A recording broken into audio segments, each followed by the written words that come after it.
BRAY J in studio with you, LA on air, hanging out with our good friend AF the Naysayer. Caught him while he was in town. Of course, you're always traveling around the world, and it's like, please, just a minute, please, sir. And he's like, okay, just a minute. No, we're happy to have you. Before we even get started, I tell people you're from Lake Charles, but I don't want somebody to come back 10 years from now and be like, you lied to us. So please tell us, where are you officially from? I'm officially from Woodland Hills, California, San Fernando Valley, Southern California. But I've been in Louisiana for so long, I'm Louisiana. I'm like Lake Charles at heart, I guess. This is like my home. And of course, when you're not here, you're usually in Baton Rouge or New Orleans. Yes, or other small parts of Louisiana I don't need to be at, like Houma. I bet Houma appreciates you there. Yeah, a little bit. I get a lot of love in Thibodaux for, the KNSU, the radio station there, so I show a lot of love to that area and whatnot, even Raceland. So I'm going to have to head out to Thibodaux in a little bit because I've been seeing so many artists. Beverly Skills is constantly saying she's playing out there, and a lot of other, believe it or not, and a lot of other artists, though, and it's like, okay, like Thibodaux must be something I need to check out. So, somebody has some money and they're just throwing them some money. That's I want to go check it out. BRAY J's got to go see what's going on in Thibodaux. All right, so let's talk. We of course air your song right here on LA on Air, Imagerio Denouement, which took me a while to pronounce correctly. Oh, apologize about that. No, don't apologize. It's an art form, and my job is to make sure I get it right. So I've been practicing. Thank you. I'm excited. So tell us, how did you come up with this? Please, let's start, I guess, with your name. Some people might be wondering, AF the Naysayer. Naysayer, it's kind of silly. When I was in middle school, I was trying to start this punk band, and I remember, it was a ragtag group of kids, and just remember someone referred to us as, you guys are just a bunch of misfits. And, I just looked up into the thesaurus, and Naysayer came up. I was like, I like that. And try to use Naysayer as the connotation, not so much as the denotation. More like standing up for yourself, speaking up for your rights and whatnot. Not so much being a pessimist, but just not being afraid to say what you want to say.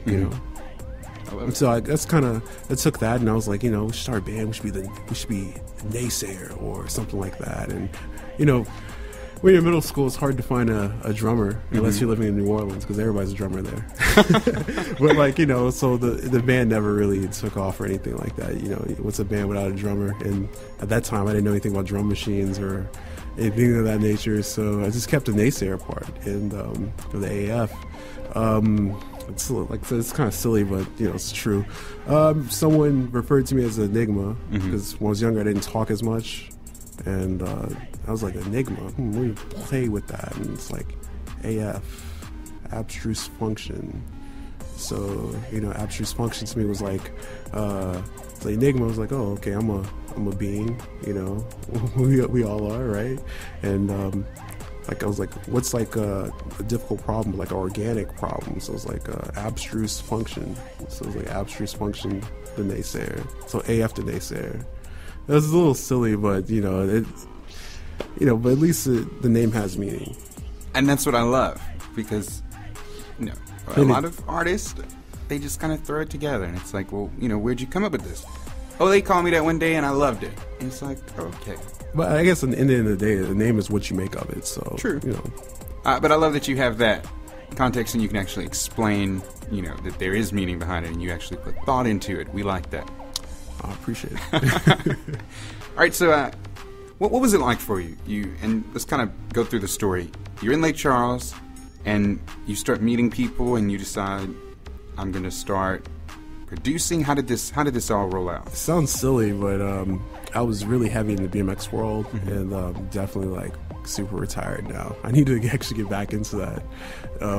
But it was just one summer. I think it was 2007, maybe 2008. It was just raining a little bit too much. Louisiana weather, fake tropics, subtropics, and it was raining too much for me to go ride. I was like, this is ridiculous. And I remember my buddy's a DJ, and I met him through Street Fighter. He's one of my video games, and he used to be a turntablist. He's back. He's a turntablist again now. He's DJing and stuff. I think he actually does it for a living. But he showed me a video of this guy using this drum machine, this SP1200, for all you gear nerds out there, and I had to program a beat, and I was like, oh man, I always wanted to learn how to do that. Like, and I saw the video, and then as soon as I saw that video, I was like, I need to start doing this. I always wanted to, compose and make music. So I'm like, if he could do it, I can do it. So that was like my attitude. And the guy was Nick the Wonder. He's this producer at Washington D.C. and we've been friends ever since. I hit him up on MySpace, and then I was like, oh, what's your AOL handle? Because AIM. What's MySpace? No, I'm joking. Yeah, exactly. Yeah, what's AIM, right? Right. So, Instant Messenger, and we've been friends ever since, and you kind of mentored me, especially from where I started. That's awesome.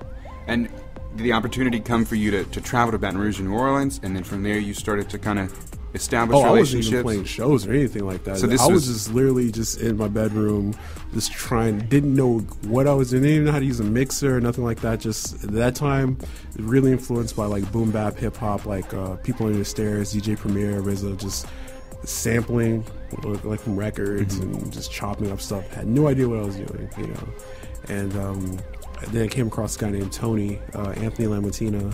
He had a music project called Multipurpose. He did like chiptune music, and he was like, oh, you use Fruity Loops? And we just like had this instant bond. I was like, someone from Lake Charles knows who Boards of Canada is. Like, we have to be friends. So I was like, and so we were like best friends, and we were over each other's rooms working on music. And he was like against sampling, and I was like, you like Daft Punk and like Discovery and Homework, that's like all samples. And then it blew his mind, and then he showed me more stuff with synthesizers and keyboards, like how to like design sound from that, and I showed him how to design sound from using samples. And that's kind of that's the reason why I make the music I do now, is a lot of it's because him. It kind of made me move away from like traditional boom bap, and I was always interested in techno and house. A lot of it was through video games and whatnot. But Tony kind of like inspired me to push forward and do things I really wanted to do, not stay pigeonholed through this like, here's a sample, here's like this drum break, and chop it up. So yeah, that's where that came from. And then I guess I started doing shows because MySpace yet again. Brandon Pittman from When the Word Was Sound. He found me on MySpace and was like, this music's really good. You should start playing shows live. We're a band and we're trying to look for some openers. And I was thinking at the time, like, how do I do this live? I have no idea. What am I supposed to do? Like, I had no idea. And at this time, at McNeese, I met this guy who was skateboarding on campus. His name is James Durisso. And he was a rapper, and we became friends. And he's like, hey man, I could rap over some of these beats. I was like, hey, I'll give you some beats. And at the time I was like, I don't know how to perform live. And I had a friend who had a DJ setup, and I was like, how about this? We just do our little rap project, and we'll do that live. So I was doing that first. But it was Brandon Pittman is the reason why I started like doing shows live. Still to this day, I probably wouldn't even do shows live. Shout out to Brandon Pittman and Amanya Sonia, of course, When the Word Was Sound. That is awesome. See, I love to hear the backstory because I would have never known and put those two together. I love that. Yeah, like still to this day, like Brandon's a really good friend, and I still introduce him to other acts and whatnot. I'm still trying to help him get some more shows from out of town, because he really needs to be playing more shows in New Orleans and, just outside of Louisiana in general. And they actually are, and I'm really proud of them, And I love their sound. It's so unique.